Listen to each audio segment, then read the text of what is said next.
Get ready for some hard-hitting podcast action as you're tuned in to the Slam Session. What's up, everybody, and welcome to another edition of the Slam Sessions. I'm your host, Albert Albanese, and as always, if you want to follow anything to do with the Slam Sessions on social media, you can start off by going on Facebook.com/the Slam Sessions Podcast Network, or on Twitter, it's at the Slam Sessions.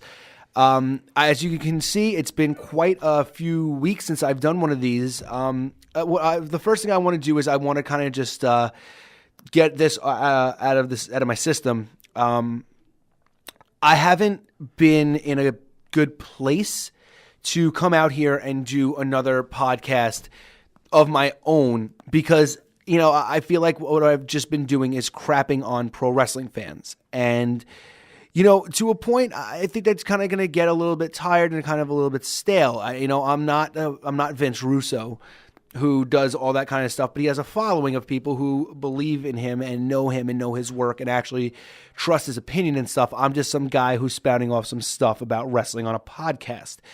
Evidently, that's not that popular of a podcast, but you know, if you guys have been listening to me from week to week, you'll understand that, you know, I've just been a little bit angry, you know, about the wrestling world as a whole. So to a point, I stopped doing this for a little bit because I didn't have a lot of constructive things to say about the current product.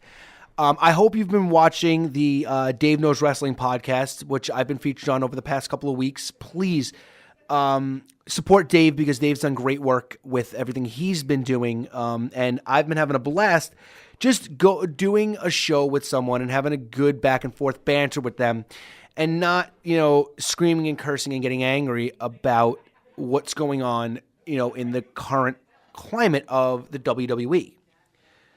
With that being said, I wanted to come back out and I wanted to do another one of these shows because I feel like if I don't keep doing them, then, you know, what am I doing this for? There's no reason to do it. I'm a professional wrestling fan. I love it. This is actually, you know, complete honesty here, full transparency. My goal in life was to sit behind a microphone and have my own show where I discuss wrestling. That's been my dream for years. It's something that happened before the Busted Open radio show, before Cyrus had his own wrestling show in Canada. This is something I've had an idea of wanting to do since I was like 10. I always thought that it would have been really cool that, you know, I was a big sports radio fan growing up. I loved listening to sports radio. I'm a New Yorker. So I listened to 660 WFAN over and over and over again. During football season and baseball season, that's all I would listen to. I barely listened to music on the radio when I was a young kid because I loved listening to talk radio. And I always thought, man, how great would it have been if two things were to happen? The WWE was to have their own radio station where you can actually hear, you know, the announcers doing Raw and SmackDown. Well, I mean, SmackDown wasn't out at that time, but you know, doing their big shows and the pay-per-views and stuff like that, and then their own radio station where you know you can tune in. And it was like 24/7 WWE, kind of like a radio version of the WWE Network, which I still think would be a successful venture for the WWE. So, Vince, if you're listening, hit me up because we'll make that happen. I can host a couple of shows on there. With that being said, though, the other thing I always really wanted to do is to sit here and have, you know, listen to somebody talk about wrestling on the radio. I always thought that would be a great idea, and it never came to fruition. And by the time I had gotten to be old enough, there were already people who were starting to kind of do those things. Like I had mentioned that Cyrus had his station up in Canada, and that was actually when I believe I was a junior or senior in high school. Then after that, you know, the Busted Open radio show started, podcasting started, and then my idea that that was my baby, I saw other people doing that, and it sucked. But by that same point, I loved it because I got to listen to a lot of these people, specifically people who I really love listening to, like Chris Jericho, who I believe has the best wrestling podcast in the world. I love listening to Jericho and everything he brings to the table. You know, there's a lot of other things, you know, music and stuff like that I'm really into that Jericho does great podcasts for as well. So I really liked listening to that, but I also wanted to have my own show. So here we are. You know, we're at the Slam Sessions podcast. The Slam Sessions podcast is the, you know, signature show of the Slam Sessions podcast network. I don't, you know, But I don't feel like that's been the case anymore. If you've been, listening to all of my stuff, religiously, and my other, the other ventures I've done, for a while, I actually kind of, thought that the Opening Whistle podcast was going to be the anchor of this podcast network because football is just a more popular medium. But, Avi and I haven't been able to get on the same schedule for a little while, which is going to change, and we're going to come back, and we're going to start doing some stuff together. I just don't like doing that show by myself. I like having another opinion, and if I have to, maybe I will start doing that, or maybe I'll start bringing other people in. But with that being said, for, the past, 2 or 3 months, I've really felt that the Geek Guy podcast had taken off. And myself and Tom, I feel, have done a pretty good job covering a lot of that kind of stuff. And please, if you have, if you're listening now, please go and listen to some of the stuff we've done over the past couple of months. I think it's been really good stuff. So I've kind of neglected this, and I've the Slam Sessions podcast, and I've kind of more gone on doing Facebook Live stuff about pro wrestling, because I figure it's, a happy, 15-minute medium where I don't have to sit there and talk and feel like I have to engage everybody for a really long time, and people can see it, and if they see it, great, and if they don't, hey, you missed it. Not a big deal. It's nothing that you're going to really miss. But I want to start making this a can't-miss show again. I feel like that it's been a really long time since I've done that. It's been a really long time since this has been a podcast where I was proud of, and I need to take,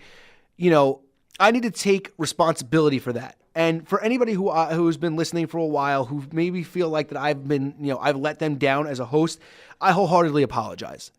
This has been something that has been my dream for a really long time. And, it's been something that I've wanted to do my entire life.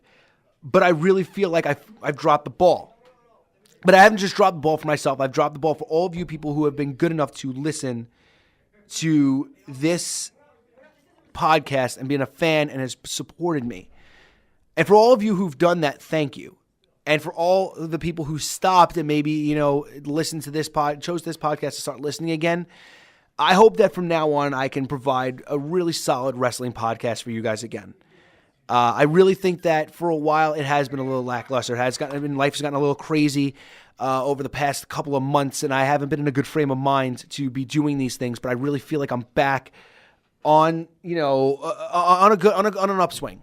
I'm gonna start getting back here, and this is gonna be the thing that's gonna get me back. And the Geek Guy podcast, and the Opening Whistle podcast, are gonna be things that I'm gonna work on. I'm gonna work harder on. But I think that this is really the Slam Sessions podcast is really where it's gonna be at. So, maybe this week might be a little bit, not the greatest example of it, but from now on, I'm really gonna put my heart and my soul into this. Now. That's that. So that's as it pertains to the, to what's going on. I'm sorry I rambled for 10 minutes, but you know what? I think it's kind of been worth, for you guys to listen to understand that this is why this has been happening. And I do feel like I've let everybody down, and I'm not going to live with that anymore. I'm going to bring it back up for you guys.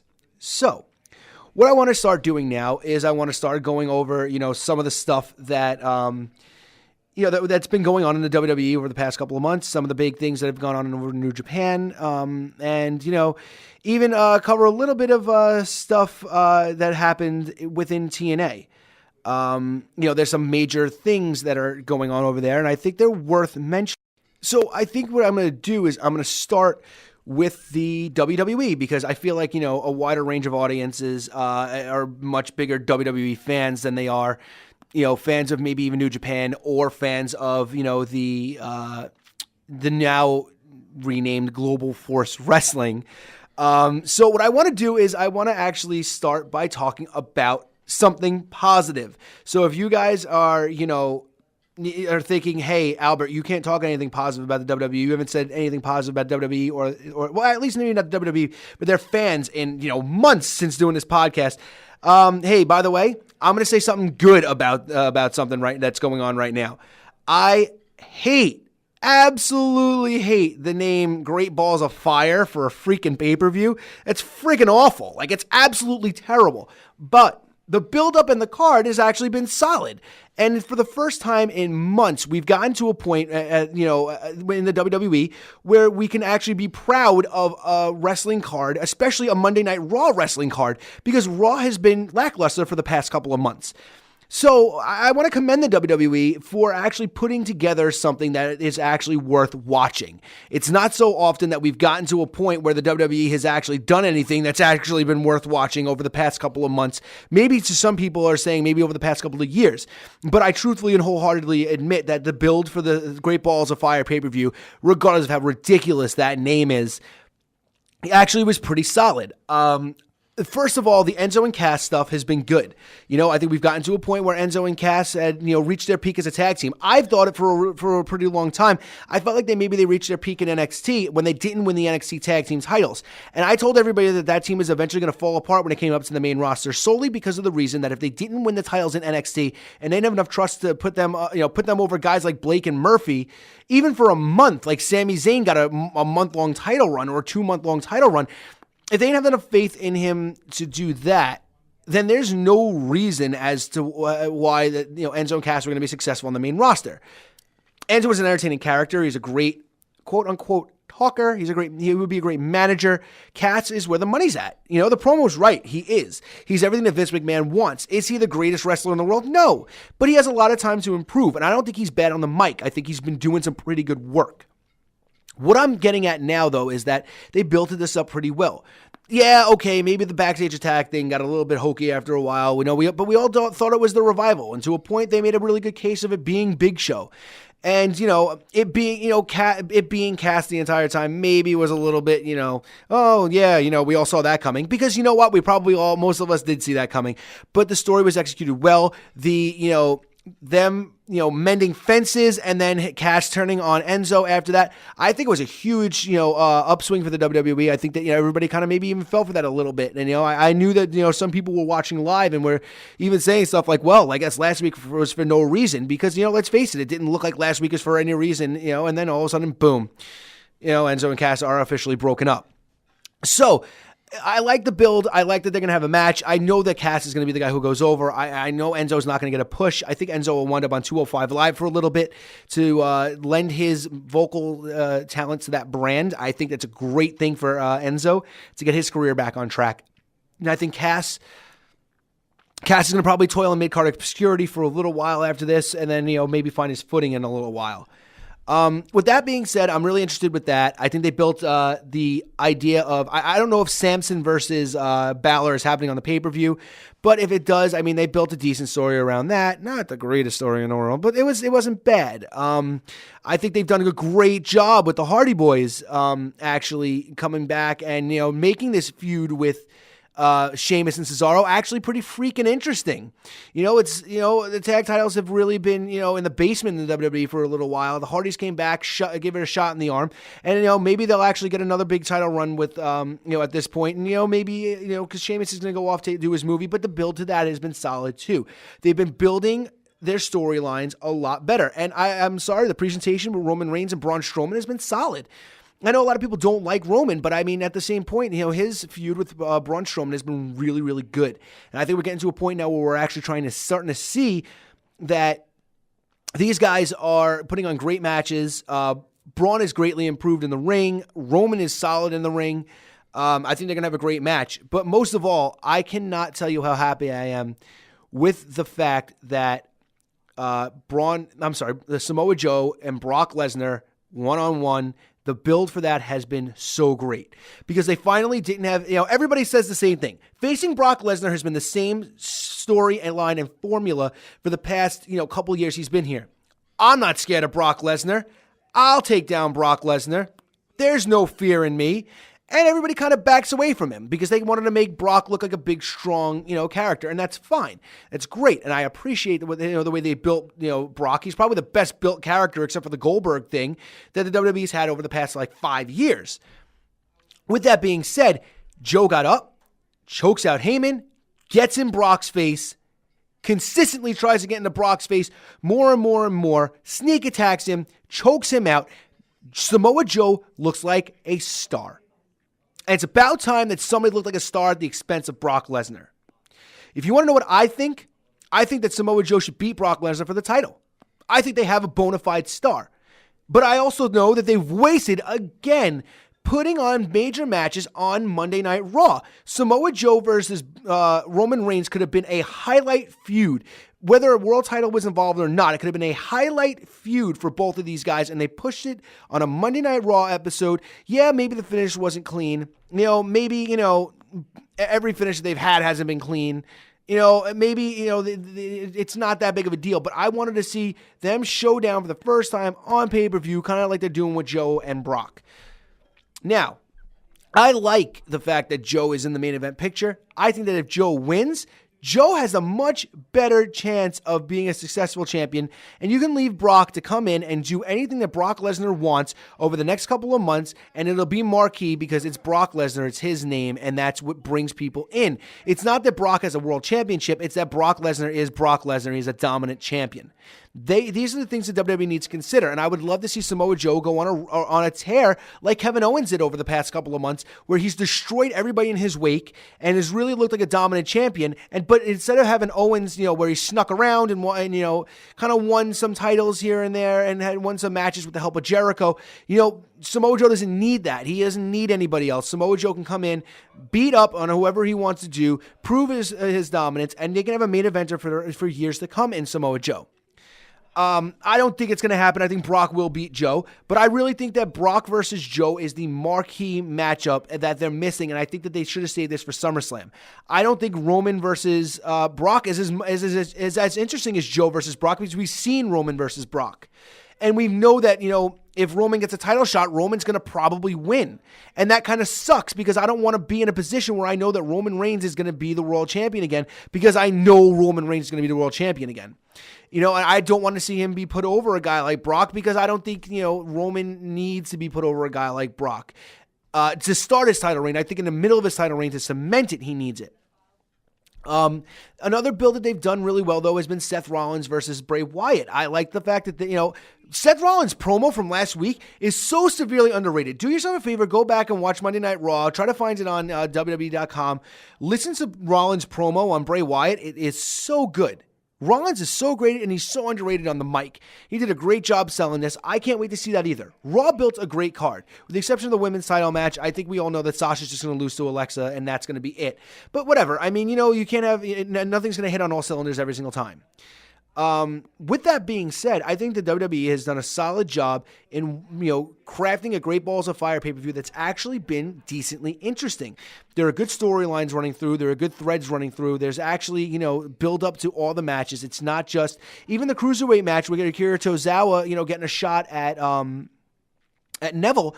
Tozawa being with, the tightest brand worldwide, all that kind of stuff. It's interesting. At least they're doing something, and they're making it more interesting than it just being, it's a cruiserweight title match, and I'm going to destroy everybody because I am the king of the cruiserweights. I love Neville, but that's been everything since then. They're putting other people in a position to be successful against a guy like Neville. 205 Live is dying. It's not thriving.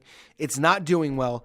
But having a guy like Neville look like maybe he can come off his perch a little bit, and to show that maybe a guy like Tozawa can put a really good match together, maybe even make it look like he's actually going to have a chance to pull things out, is a little bit more interesting to me.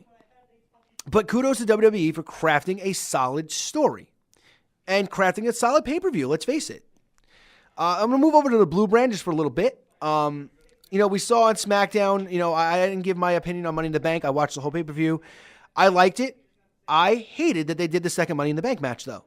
I think that Carmella winning with Ellsworth's help was great. It put so much heat on a character like Carmella. It would have made her so hated. Her going back and winning it again doesn't do anything more. It just, puts forth the same point.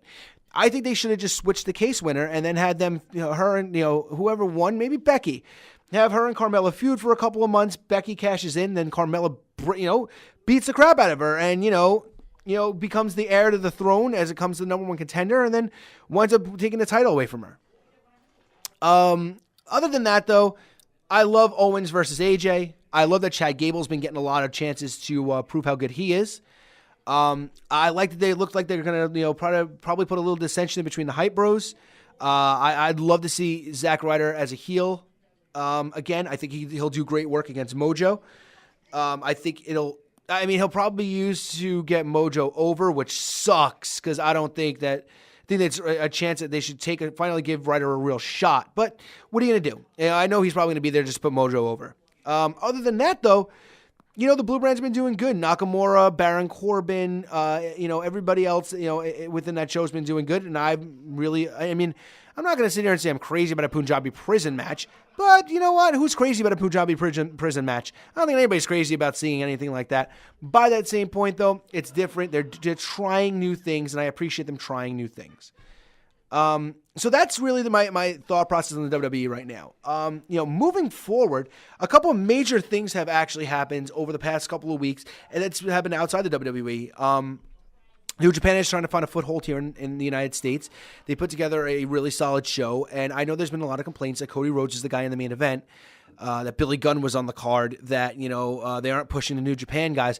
But, I think a lot of people are losing sight of what you have to do when you are a new wrestling company in a new area. Not everybody knows who Tetsuya Naito is. Not everybody knows who Kenny Omega is. Not everybody knows who, even Kazuchika Okada, even, Tanahashi. A lot of people don't know who these guys are. They talk about New Japan. A lot of people are, very strict WWE or even American wrestling fans. So they know, we know who the Young Bucks are. We know who the Bullet Club is, and that's who we know.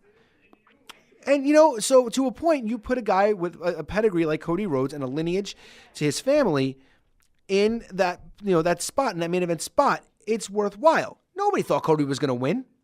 And there's a lot of rumors going around that Cody could have won just simply due to the fact that he just won the Ring of Honor World title. But by that same point, it didn't happen. Everybody's prediction kind of came true.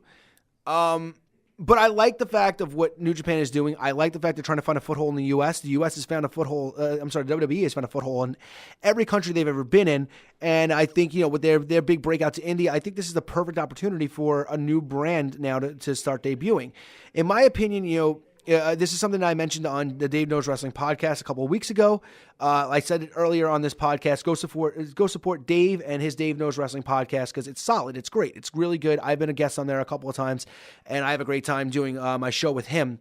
That show with him. But by that same point, I think a lot of people need to take a look at the stuff that New Japan's doing, because to me, the major leagues of professional wrestling right now are New Japan and the WWE, and everything else is indie. That's just the way I think of it. And, maybe a lot of other people might say that I'm wrong, but I think that's kind of the way, the truth. I can't wait to see what New Japan offers. I can't wait to get New Japan, to give New Japan more of a look than I have before. Recently I've had a lot more time on my hands to try to dedicate to doing stuff to help these podcasts out, and wrestling is one of them. But I've been going back and watching some older stuff just because I've been in the mood to. I've been watching some old school ECW stuff because I miss that kind of a flavor. But I think I'm going to try to go and get a lot deeper into Ring of Honor and New Japan now that we can see that they're starting to become a lot stronger of companies. Finally, TNA Impact was rebranded. They are no longer TNA. They've merged with Global Force Wrestling. They're using the Global Force Wrestling moniker, and Impact Wrestling. Impact will be their TV show name from here forward. I have a lot that I can say about this because I'm not sure that the Global Force Wrestling name is strong. It was never been a strong brand. Most of the stuff that I've seen has been stuff that they've done on TNA television. But let's face it, TNA is the worst name for a wrestling company ever. Total nonstop action. Wow. It's just terrible. And they were going with TNA because it's, I'll keep this a little more PG. It's boobs and butts. So, I get that that's what they have going on. But in my personal opinion, I feel that the show, the TNA needed a rebranding, and Global Force has been there to give them a rebranding. Anthem has tried to do it, but, getting rid of that name TNA, making it Global Force Wrestling, really shows that they're trying to rebrand the entire company. They're trying to do something a lot more different. They're trying to make sure that they can reach a bigger fan base, and at least it shows they're trying. I'm going to give them another shot. I think this is a good thing for Impact. I think it's great for Global Force. I think it's good for everybody involved. I think that we finally got a look to see whether maybe this company could be something a little bit more legitimate than it's been over the past couple of years. With that being said, that's kind of it for this edition of the Slam Sessions podcast. I am going to make sure that, after everything has been said and done, when it comes to this podcast, that I'm going to, make this a little bit more interactive. I want to show people. I want people to come to this podcast and be happy about it. But I also want you guys to participate a little bit more. So I'm gonna start putting some polls up on Facebook.com/the Slam Sessions Podcast Network. And I know a lot of people maybe don't check that often. So I'm gonna start putting them up on my personal Facebook account. And then we'll see where that goes. I want to get people a little bit more involved. And with that being said, maybe they'll take this podcast to another level. So that's it for me. Like I said, Facebook.com/the Slam Sessions Podcast Network. Twitter, it's at the Slam Sessions. Check it out. Check out all the stuff that we've done.